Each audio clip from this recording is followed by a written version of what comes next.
3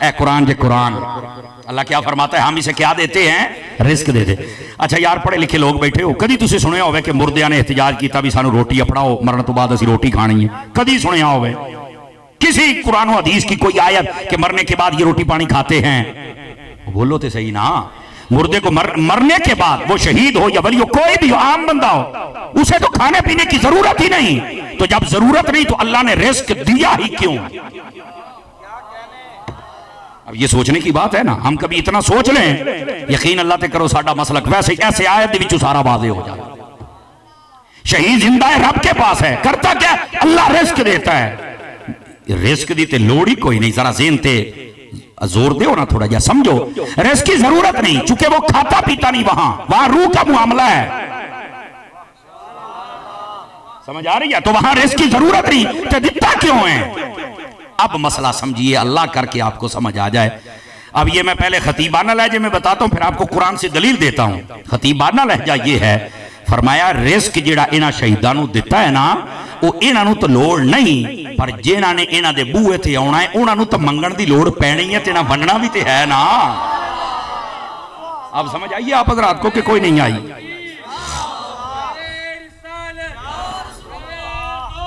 آپ کہیں گے یار اس پر کو قرآن سے دلیل، توجہ ہے جی؟ کوئی سوال ہے؟ اچھا پھر ادھر دیکھنا، ہاں یہ بڑی حرکت ہوندی نا طلباء نو، توجہ رکھ بھائی، کوئی مسئلہ ہوئے تو تو بول پینا ہے، میں آپ پہ سانپ لاں گا، نہیں تو استاد جی بیٹھے نے کوئی گل ہے کرنا لی والا۔